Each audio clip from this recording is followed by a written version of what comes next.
J'ai enfoncé le couteau dans la poitrine de mon meilleur ami, sentant la lame traverser la chair comme un murmure de soie déchirée, et j'ai souri pour la première fois depuis 10 ans. Ma femme, cette traîtresse aux lèvres empoisonnées, m'avait regardé partir en prison avec les yeux d'une veuve feinte, portant déjà en elle le fruit de leur adultère. Un enfant que j'élèverais comme le mien, ou du moins le croyais-je alors. Mais le vrai scandale, celui qui fait trembler les salons parisiens, c'est que j'ai laissé mon propre frère pourrir en cellule pour un crime que j'avais commis moi-même, par pure soif de justice tordue. Paris, cette ville des lumières éternelles et des ombres voraces, m'avait vu naître et me croyait mort. J'étais Antoine Duval, fils d'un boulanger du Marais, devenu avocat respecté dans les couloirs feutrés du palais de justice. Mon meilleur ami, Lucien Moreau, était le frère de lait que la vie m'avait donné. Nous avions partagé les bancs de l'école de droit, les nuits blanches à disséquer les codes pénaux et les verres de Bordeaux dans les brasseries enfumées de Saint-Germain. Ma femme, Élise, une beauté aux cheveux de jais et au sourire qui pouvait désarmer un jury, était le lien qui nous unissait tous trois. Ou du moins, c'est ce que je pensais, jusqu'à cette nuit d'orage où le tonnerre a masqué les cris d'une trahison qui m'entrait jusqu'à l'os. Tout a commencé par une affaire banale. Une escroquerie immobilière impliquant un promoteur véreux du 16e arrondissement. Lucien et moi représentions la partie civile, un groupe de familles spoliées de leurs biens ancestraux. Élise, alors assistante sociale, s'occupait des victimes. Nous étions invincibles, un trio forgé dans le feu de l'ambition parisienne. Mais Lucien, avec ses yeux froids de serpent et son esprit aiguisé comme une guillotine, avait d'autres plans. Il avait découvert un pot de vin que le promoteur offrait en échange de silence. Au lieu de le dénoncer, il l'a empoché, et pour couvrir ses traces, il m'a impliqué. Non, pire, il m'a piégé. Je me souviens de cette soirée au café de Flore, l'air chargé d'odeurs de croissants brûlés et de regrets. Lucien m'avait convié pour fêter une victoire imminente. Élise était là, radieuse dans sa robe rouge sang, ses doigts effleurant les miens sous la table. « Antoine, mon amour, tu es notre roc », murmurait-elle, tandis que Lucien glissait l'enveloppe dans ma serviette. Je ne l'ai découverte que le lendemain, lors d'une perquisition surprise. Les flics de la PJ, menés par un inspecteur au regard de pierre, ont trouvé les 50 000 € tachés de mon ADN. Une empreinte sur le papier, innocente, mais fatale. Le procès a été un cirque. Les journaux titraient « L'avocat du diable trahit les humbles ». Lucien a témoigné contre moi, les larmes aux yeux, jurant que j'avais tout orchestré pour grimper dans la hiérarchie du barreau. Élise, enceinte de 3 mois, a pleuré sur le banc des témoins, accusant mon ambition dévorante d'avoir brisé notre foyer. J'ai hurlé mon innocence, mais les preuves étaient accablantes. Condamné à 15 ans pour corruption et abus de confiance, j'ai vu ma vie s'effondrer comme un château de cartes sous la pluie de la Seine.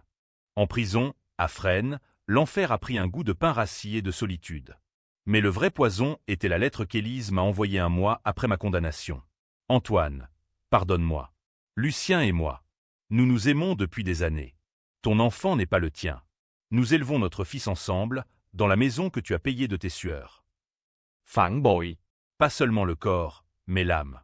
J'ai déchiré la lettre, mais les mots se sont gravés en moi comme une tatouage au fer rouge.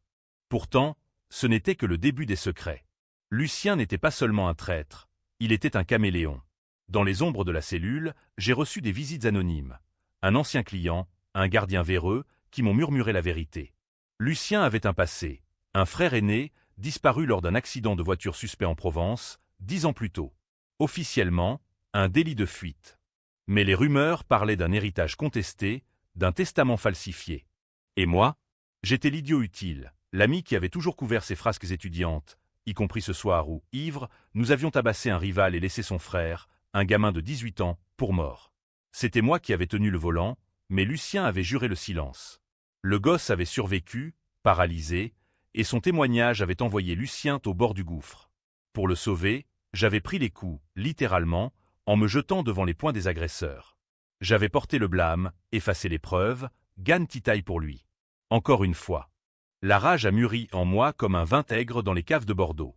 J'ai passé mes années à Fresnes à ourdir, à lire les maîtres de la vengeance. Dumas, avec son conte vengeur. Zola, avec ses drames de sang et de boue. J'ai appris les ficelles de la loi depuis l'intérieur, soudoyant des codes-tables pour des livres interdits, des contacts dehors. Mon frère, Étienne, un modeste employé de banque à Lyon, m'a soutenu en secret. Il envoyait des fonds, des nouvelles. Tiens bon, Antoine.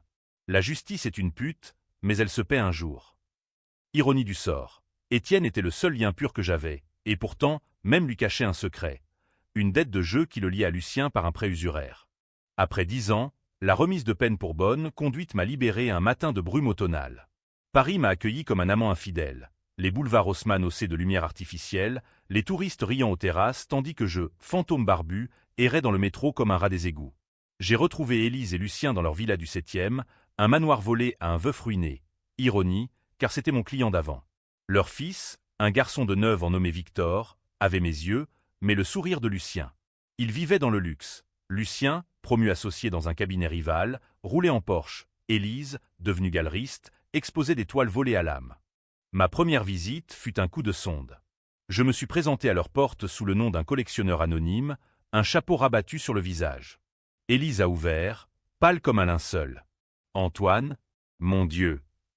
Lucien est apparu derrière, un verre de cognac à la main, son sourire figé en masque. Viens pour quémander? La pitié n'est pas notre fort. J'ai ri, un son rauque de gorge écorchée.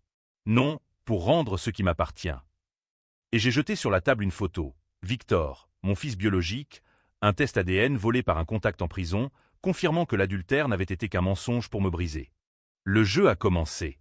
Lucien, maître des coups bas, a tenté de m'acheter 100 000 € pour disparaître.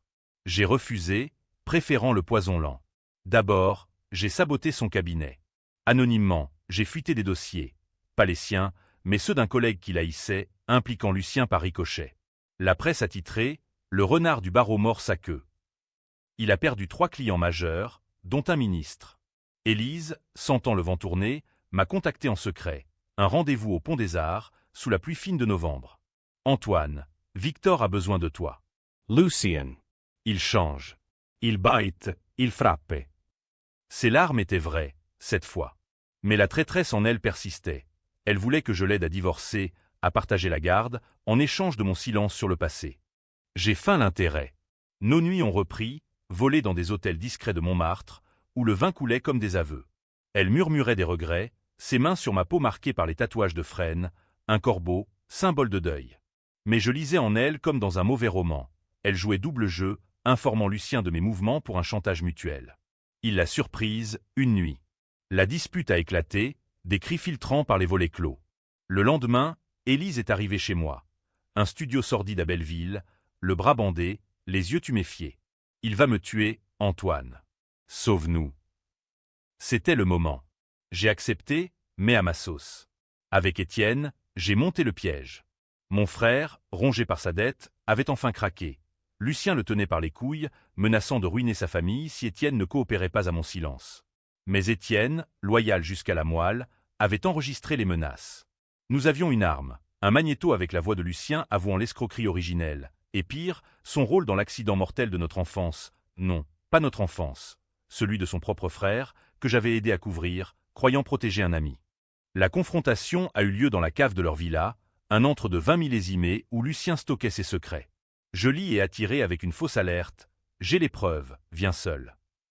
Il est venu, revolver en poche, un Beretta volé à un flic corrompu. Tu crois pouvoir me toucher, Duval? T'es qu'un rat d'égout. J'ai allumé la lumière, Élise attachée à une chaise, Victor caché dans la pièce d'à côté, et Étienne filmant depuis l'ombre. Dis-leur, Lucien. Dis-leur comment tu as tué ton frère pour l'héritage, et comment tu m'as fait porter le chapeau pour le couvrir. Son visage s'est décomposé, un masque de cire fondant. Il a nié, bien sûr, larmoyant des excuses. C'était un accident, Antoine. Il conduisait ivre, j'ai paniqué. Mais les enregistrements ont coulé, diffusés en live sur un dark web que mes contacts de prison maîtrisaient. La police a débarqué 1 heure plus tard, alerté par un appel anonyme. Lucien, traqué, a tenté de fuir par la fenêtre. Un saut désespéré dans le jardin, brisant sa jambe sur les pavés humides. Étienne l'a achevé d'un coup de poing, vengeant sa dette personnelle. Pourtant, le chaos trao n'était pas là. C'était dans le regard d'Élise, libérée, qui me suppliait « Emmène Victor, Antoine. Je ne mérite pas ça. » Et moi, le vengeur, j'ai hésité. La loi aurait voulu que je la dénonce pour complicité. La haine, que je la laisse pourrir avec Lucien. Mais l'amour tordu, ce résidu de nos nuits volées, m'a fait douter. J'ai libéré Victor, lui murmurant « Ton vrai père est un monstre, mais il t'aime. » Et je l'ai laissé partir avec elle, un geste qui divise encore les âmes. Miséricorde ou folie? Le twist est venu comme un coup de poignard dans le dos. En fouillant les papiers de Lucien, après son arrestation, Il pourrissait en préventive, accusé de meurtre et de fraude, j'ai trouvé une lettre. Pas de lui, mais d'Étienne. Adressée à Lucien, datée d'il y a 5 ans. Frère, merci de m'avoir couvert pour l'accident. Antoine ne saura jamais que c'est toi qui as pris le volant ce soir-là, pas moi. Notre pacte tient. Étienne, Mon frère, il avait tout su, tout orchestré pour protéger Lucien. Non, pour le manipuler. L'accident fatal n'était pas l'œuvre de Lucien seul. Étienne avait conduit, ivre de jalousie envers notre amitié, et Lucien avait pris la faute pour un silence complice. Et moi, j'avais gagne titaille, comme toujours, pour un frère qui me vendait aux enchères de la loyauté. La rage finale m'a consumé. J'ai confronté Étienne dans son appartement lyonnais, sous la pluie battante du Rhône. traitor. Tu m'as laissé crever pour eux. Il a pleuré, jurant que c'était pour la famille, pour Victor, qu'il avait secrètement testé l'ADN et su la vérité sur la paternité. Antoine, la vengeance t'aveugle. Laisse tomber. Mais je ne pouvais pas. Dans un geste qui hante mes nuits, j'ai sorti le couteau, le même que pour Lucien, symbolique, et je l'ai enfoncé, non pour tuer, mais pour marquer, une cicatrice identique à la mienne, sur le cœur. Aujourd'hui, Paris murmure mon nom comme une malédiction. Lucien croupit en tôle, Élise élève Victor dans l'ombre, ignorant le twist qui la lie à 2 monstres. Étienne survit, brisé, un fantôme comme moi. Ma vengeance est accomplie, mais à quel prix? Ai-je sauvé mon fils, ou l'ai-je maudit d'un sang souillé? Les juges moraux se divisent, héros ou damnés. Moi, je marche les quais de la Seine, attendant le prochain orage. Car à Paris, la trahison n'est jamais finie. Elle renaît, éternelle, dans le sang. Les jours suivant ma libération ont été un tourbillon de brume et de bile. Paris, cette sorcière aux 1000 visages, m'avait recraché dans ses entrailles. Le Marais, quartier de mon enfance, où les pavés résonnaient encore des rires de mon père pétrissant la pâte à pain à l'aube. J'avais loué une chambre de bonne sous les toits d'un immeuble haussmannien, rue des Rosiers, face à la synagogue où ma mère priait pour des âmes perdues. Ironie, j'étais devenu l'âme la plus égarée. Étienne m'avait envoyé un colis, vêtements propres, un peu d'argent et une photo de famille jaunie. Nous 3, gamins, sur la plage de Deauville, Lucien inclus comme un cousin maudit. Reviens à la vie, frangin, notait-il. Mais la vie, elle puait la trahison. Mes nuits étaient hantées par des rêves où Élise riait, nue dans les bras de Lucien, tandis que Victor, mon mirage de fils, tendait les mains vers un père absent. Je me réveillais en sueur, le couteau de poche, un cadeau de prison, serré dans le poing. Pour survivre, j'ai repris le droit, mais en l'ombre. Consultation clandestine pour les déshérités du 93, les banlieusards que la loi française broie comme du pain sec. Un soir, un client, un Algérien nommé Karim, m'a confié son dossier, éviction forcée par un promoteur, le même que dans mon affaire d'avant. Monsieur Duval, vous sentez le soufre. Aidez-moi à brûler ces salauds. J'ai souri. C'était le début de mon réseau, des ombres comme moi, prêtes à mordre la main qui les affame. Lucien, de son côté, flairait le vent. Il m'a fait suivre, un privé minable, un ex-flic aux dettes de jeu, que j'ai semé dans le métro Châtelet. Mais il a contre-attaqué vite, une plainte pour harcèlement, anonyme, déposée au commissariat du 4e. Les flics sont venus, 2 armoires à glace en civil, frappant à ma porte à 6 heures du matin. Duval, on sait que t'es dehors. Reste tranquille, ou on te renvoie au trou. J'ai feint la soumission, offrant du café et des excuses. Mais en glissant une enveloppe dans la poche du plus jeune, 500 €, j'ai gagné un allié, des infos sur Lucien, qui squattait déjà des putes dans les bars de Pigalle pour noyer sa parano. Élise, elle, jouait la veuve éplorée. Une lettre glissée sous ma porte. Antoine, Victor demande après l'oncle qui raconte des histoires de pirates. Viens, s'il te plaît. Lucien est parti en voyage d'affaires. Mensonge. J'ai vérifié. Lucien était à Cannes, négociant un deal immobilier avec des Russes louches.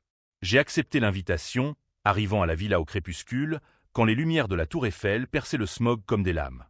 Victor était un ange aux yeux de démon, 9 ans, cheveux noirs comme Élise, mais avec cette lueur farouche qui m'était propre. T'es le monsieur de la photo? Celui qui voyageait? A-t-il demandé, serrant un livre de Jules Verne. J'ai hoché la tête, la gorge nouée. Élise nous observait depuis la cuisine, en tablier, feignant la normalité. Le dîner fut un théâtre. Pot-au-feu parfumé à la bourgeoise, vin de Bourgogne qui coulait trop librement. Antoine, raconte-lui ton histoire de prison. Les enfants adorent les aventures. Sa voix était un miel empoisonné. J'ai obéi, édulcorant, des geôliers méchants, des amis fidèles, une évasion manquée sous les étoiles. Victor Riot, captive. Mais sous la table, le pied d'Élise effleurait le mien. un signal, un appel. Plus tard, quand l'enfant dormait, elle m'a entraîné dans la chambre d'amis, ses lèvres sur les miennes comme une sentence. J'ai peur, Antoine. Lucien sait pour le test ADN. Il menace de tout dire à Victor. Nos corps se sont entremêlés, un rituel de haine et de désir, mais mon esprit cartographiait la maison.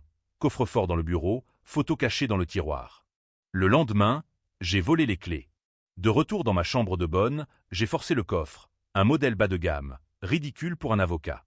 Dedans, contrat frauduleux, un passeport au nom de Lucien avec photo retouchée et une lettre d'amour d'Élise, datée d'avant notre mariage. Mon Lucien chéri, Antoine est aveugle.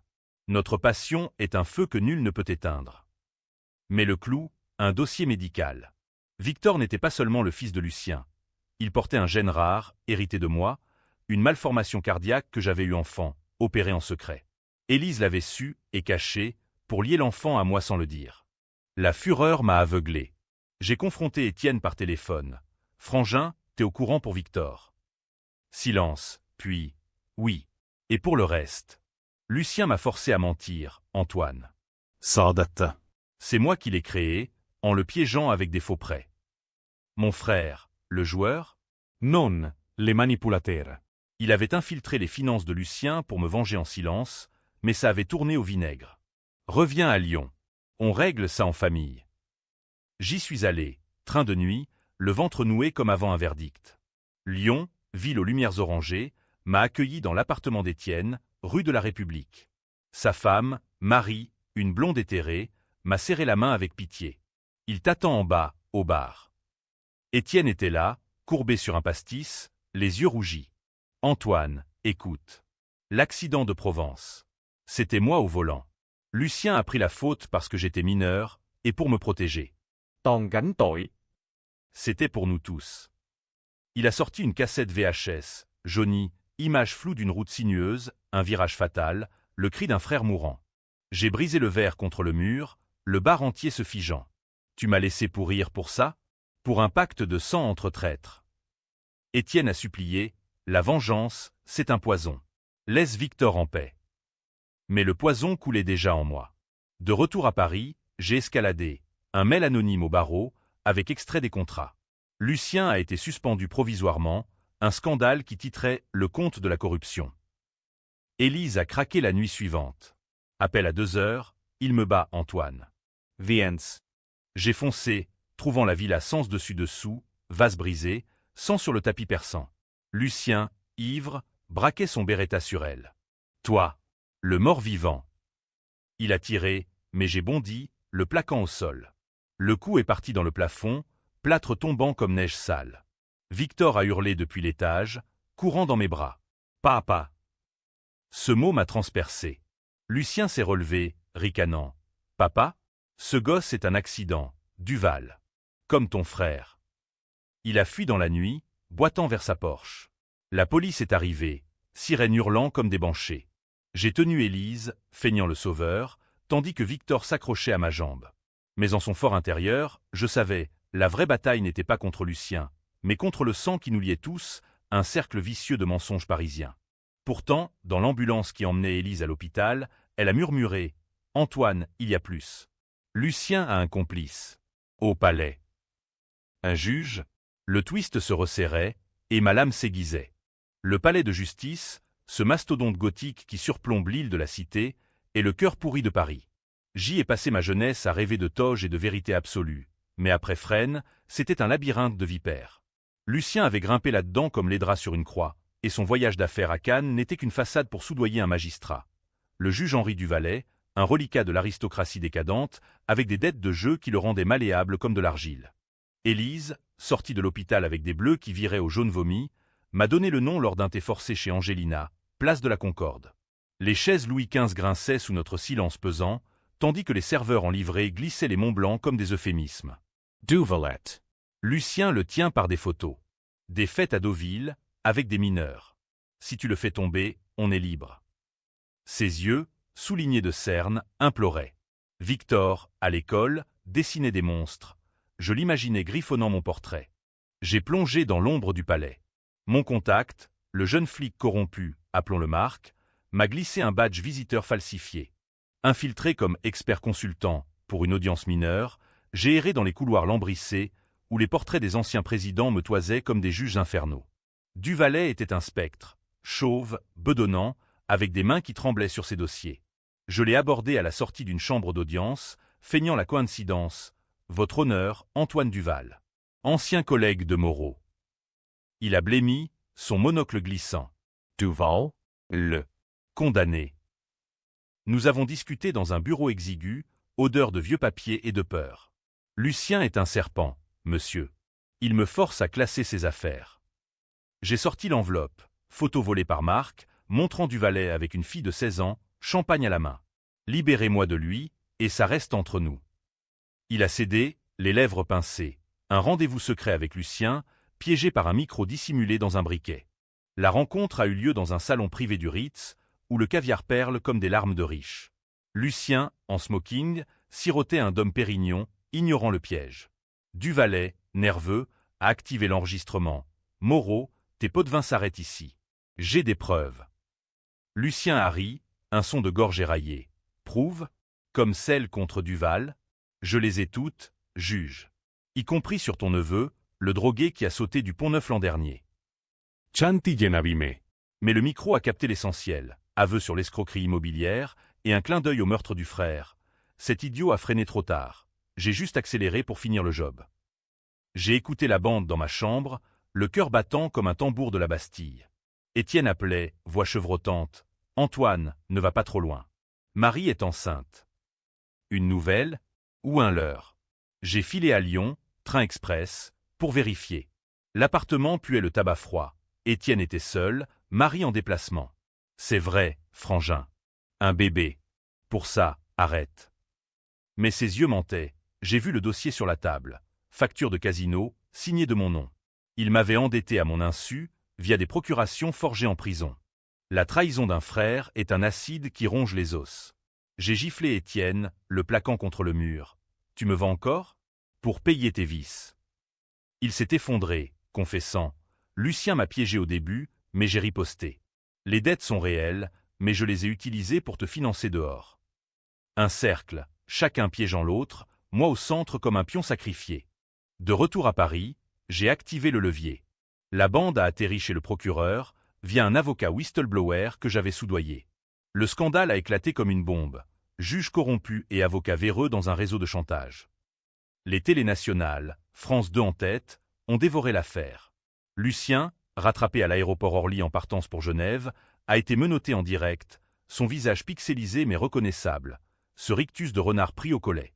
Élise a exulté, m'invitant à la villa pour célébrer. Victor courait dans le jardin, ballon au pied, criant « Papa Antoine !» pour la première fois. Nous avons dîné sur la terrasse, vue sur la Seine scintillante, homard et champagne millésimés. Mais sous la table, ses doigts sur mon genou. Reste. On recommence. La nuit, dans le grand lit, elle s'est offerte comme une pénitence, murmurant des promesses. Lucien va pourrir. Victor est à nous. Mais au matin, j'ai trouvé son téléphone. Texto à un numéro inconnu, il mord à l'hameçon. Envoie l'argent. La traîtresse n'avait pas changé. Elle jouait encore, vendant mes mouvements à Duvalley pour un silence partagé. Le juge, libéré sous caution, cherchait à se venger. J'ai tendu un nouveau piège, un faux rendez-vous avec Élise au Louvre, sous la Joconde, symbole de mystère et de sourire faux. Marc, le flic, a arrêté Duvalley sur place, avec les preuves en poche. Élise, confrontée, a pleuré. Antoine, c'était pour protéger Victor. Le juge menaçait de le placer en foyer. Mensonge ou vérité? Les lignes se brouillaient. Victor, sentant la tempête, s'est accroché à moi. Ne pars pas, papa. Raconte-moi l'histoire du conte vengeur. J'ai cédé, une nuit entière à tisser le conte de Dumas. Edmond Dantès, trahi, enrichi, impitoyable. Mais au milieu, le doute. Étais-je le comte ou le traître d'Anglars? Le cao trào môn tai. Lucien, en cellule provisoire à la santé, m'a fait passer un message via un code tablier. Rencontre-moi. J'ai la vérité sur Étienne. J'y suis allé, par un tunnel souterrain que les anciens détenus connaissaient, un rite de passage. La salle des visites était un aquarium de verre, nos voix étouffées. Ton frère a tué mon frère, Duval. Pas moi. Il a accéléré pour l'héritage familial. Notre mère avait tout légué à lui, le préféré. La cassette? Un montage, pour me protéger de la fureur de Lucien Junior. Étienne, encore? Le sang bouillonnait. J'ai quitté la prison, fonçant vers Lyon. Mais en route, appel d'Élise, Victor a disparu. Lucien l'a enlevé de l'école. Le pieghe ultime. Paris en panique, sirène et hélico. J'ai retrouvé l'enfant dans un entrepôt désaffecté de Bercy, ligoté, Lucien penché sur lui avec un couteau. Choisis, Duval, ton neveu ou ton fils. Neveu? Victor urlait. Papa. Lucien ricanait. Il sait. Élise lui a dit. Le choix, Étienne ou l'innocent. J'ai chargé, désarmant Lucien d'un coup de pied appris en tôle. La police a surgi, mais trop tard pour le pardon. Lucien, à terre, a craché. Ton frère est le vrai monstre. Demande-lui pour la malformation de Victor. C'est génétique, de lui. Twist dans le twist. Étienne, porteur du gène, père biologique. La vengeance tordaite noeut gordien. L'entrepôt de Bercy puait la rouille et les regrets. Un tombeau industriel où les grues rouillées pendaient comme des potences. Victor, tremblant dans mes bras, murmurait « Papa, il voulait me faire du mal ». Lucien, menotté par Marc et ses renforts, jetait des regards venimeux. « Demande à ton cher Étienne pourquoi il a falsifié les tests ADN. Ce gosse est son sang, pas le tien. » Les flics l'ont traîné, mais ses mots s'accrochaient comme des épines. Élise est arrivée en trombe, taxi jaune freinant dans la poussière. Elle a arraché Victor, le couvrant de baisers frénétiques, « Mon trésor. Antoine, merci. » Mais ses yeux évitaient les miens, fuyant vers l'horizon trouble. Nous avons filé à l'hôpital Necker pour enfants, où les blouses blanches ont examiné le garçon. Égratignure superficielle, mais un électrocardiogramme révélant l'arythmie, mon gène, ou celui d'Étienne. Le médecin, un vieux corse au regard perçant, a haussé les épaules. Héréditaire. Besoin d'un suivi. Dehors, sous la pluie qui fouettait les vitres comme un châtiment, j'ai giflé Élise. La vérité, maintenant. Qui est le père? Elle s'est effondrée sur un banc, mascara coulant en rivière noire. Étienne. Une nuit, avant le mariage. J'étais saoul, il consolait ma rupture avec Lucien. Puis toi, tu es arrivé, si stable. J'ai menti pour nous unir. Mensonge sur mensonge. Étienne, mon pilier, avait semé la graine de la discorde. J'ai roulé vers Lyon comme un possédé, la 206 d'Élise pétaradant sur la 6. La ville aux deux fleuves m'a avalé dans son brouillard rhodanien. L'appartement était vide, une note, parti régler les dettes. Pardonne-moi, frangin. Le bébé de Marie est le mien, pas une fable. Marie enceinte? Vrai, cette fois. Mais le tiroir de son bureau révélait la vérité. Lettre d'un labo génétique, confirmant la paternité d'Étienne sur Victor. Et pire, un contrat avec Lucien, daté d'il y a 8 ans, où Étienne vendait des infos sur moi pour effacer ses dettes de jeu. Le téléphone a sonné, numéro masqué. Antoine, c'est Étienne. Rendez-vous au Vieux-Port, sous le pont de la Guillotière. J'y suis allé, le Rhône gonflé par l'orage mugissant comme un lion blessé. Il était là, silhouette voûtée, un paquet à la main, dossier, cassette, le tout sur notre pacte de sang. J'ai tout pris à Lucien. Pour toi. Mais son regard trahissait. Peur, pas fierté. Nous avons marché le long des quais glissants, l'eau noire léchant les piliers. Pourquoi, Étienne? Pourquoi me trahir pour lui? Il s'est arrêté, allumant une gauloise d'une main tremblante. Parce que Lucien est mon vrai père, Antoine. Maman l'a avoué sur son lit de mort, une aventure avec son patron, notre père adoptif. J'ai protégé le secret pour l'héritage, mais il m'a utilisé, et j'ai riposté en te sacrifiant. Le gène, hérité de lui, pas de papa boulanger. Le monde a chaviré. Frère de lait, pas de sang. Lucien, notre géniteur commun, un inceste moral qui souillait tout. La rage m'a submergé. J'ai sorti le couteau, l'âme luisant sous un réverbère. Finisonsen. Étienne n'a pas fui, il a tendu le coup. Fais-le. Pour Victor. Mais au lieu de frapper, j'ai lacéré sa chemise, gravant une croix sur sa poitrine, marque de Caïn, frère tueur. Pas la mort. La vie en cicatrice. Il s'est écroulé, sanglant, tandis que j'appelais les urgences. Ton fils vit, Étienne. Mais souviens-toi, la vengeance est un miroir brisé. De retour à Paris, le chaos régnait. Lucien, transféré à la santé, avait tenté un suicide, lame de rasoir sur les veines, mais raté, le laissant balafrer comme un clown tragique. Duvalet, inculpé, s'était pendu dans sa cellule de préventive, laissant une note « La justice est une farce ». Élise, veuve de fait, réclamait la garde exclusive de Victor, arguant mon passé instable. Les avocats dansaient leur tango, mien contre sien, dans les prétoires du palais. J'ai contre-attaqué avec finesse, style Dumas. J'ai hérité des dossiers de Lucien via un testament falsifié. Ironie, car Étienne, soigné à l'hôpital de Lyon, avait signé sous morphine. Preuve en main, j'ai négocié, garde partagée, et un fonds pour Victor, financé par les biens saisis de Lucien. Mais Élise a lutté, une lionne aux griffes vernies. Tu n'es pas stable, Antoine.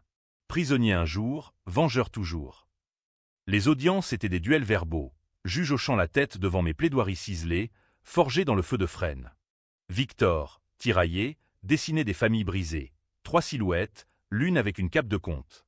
Papa Antoine, pourquoi on se bat? Je l'ai emmené à Versailles, sous les bosquets taillés comme des épées, lui contant les intrigues de la cour, Louis XIV, roi vengeur. La famille est un château, fiston. On le reconstruit pierre par pierre. Mais les ombres persistaient. Étienne, sorti de l'hosto, m'a appelé « Marie a perdu le bébé. À cause du stress. De toi. » Culpabilité, cette garce française, m'a rongé. J'ai visité Lyon, trouvant Marie en deuil, yeux vides comme la Saône en hiver. Antoine, Étienne t'idolâtre encore. Mais la vengeance nous tue tous. Elle m'a donné un paquet, la lettre de maman, confirmant la paternité de Lucien. Lys. Pour clore le cercle. La lecture, dans un café ouvrier de la Guillotière, fut un poison lent. Maman décrivait l'amour coupable avec Lucien père, la naissance d'Étienne comme un secret, et comment elle m'avait adopté pour équilibrer. Lucien savait, et avait manipulé Étienne pour me briser. Jalousie d'un bâtard contre l'héritier légitime. Le chaos familial a éclaté lors d'une visite à la santé. Lucien, visage bandé, m'a fixé à travers la vitre. Fils? Oui, Duval. Et Étienne le sait depuis toujours. J'ai tout fait pour vous unir, mais la haine vous dévore. Aveu ou manipulation finale. J'ai fracassé le combiné, gardien intervenant. Dehors, Élise m'attendait. Antoine, on gagne la garde. Mais Victor veut savoir. Sur son grand-père. Le choix, vérité ou mensonge pieux. J'ai opté pour le demi-teint, contant à l'enfant une fable de marin perdu. Mais la nuit, seul, le doute rongeait. Étais-je le vengeur ou le perpétrateur du cycle? Paris au printemps est un mirage. Cerisier en fleurs le long de la Seine, mais sous la croûte, la boue de la trahison. La garde partagée accordée, j'ai emménagé dans un appartement modeste du 11e, près de Bastille, symbole de révolutions inachevées. Victor passait les week-ends avec moi, apprenant à pêcher dans le canal Saint-Martin, à disséquer les lois comme des poissons. Papa, pourquoi l'oncle Lucien est en prison? J'éludais, pour avoir volé des rêves. Élise, dans sa villa vidée de ses splendeurs, jouait la mère parfaite. Cours de piano pour Victor, dîner bio au marché d'Aligre. Mais ses nuits solitaires laissaient des traces. Appel à 3 heures, voix éraillée. Antoine, viens. J'ai froid. Nos retrouvailles étaient des tempêtes. Corps enchevêtré, âme en guerre. On pourrait être une famille, vraiment. Mais le doute persistait. Était-ce amour ou peur du vide? Étienne, marqué par sa cicatrice, s'est réinstallé à Paris, job de vigile dans un supermarché, chute brutale pour un banquier. Il visitait Victor, oncle bienveillant, mais nos regards se croisaient comme des épées. Frangin, Lucien veut te voir. Un dernier mot. J'ai refusé, jusqu'à ce que le code tablier insiste, il se meurt. Cancer, fulgurant. La santé, sous un ciel de plomb, était un purgatoire familier. Lucien, amaigri, tubulure au bras, me fixait sans haine. Antoine. Fils. J'ai tout gâché. Le pacte avec Étienne? Pour te protéger de la vérité. Je t'ai voulu, mais ta mère m'a rejeté. Tu es le boulanger pur, pas mon sang souillé. Mensonge terminal. Il a tendu une enveloppe. Testament laissant tout à Victor. Immobilier, comptes offshore. Venge-toi en vivant bien. Pas en tuant.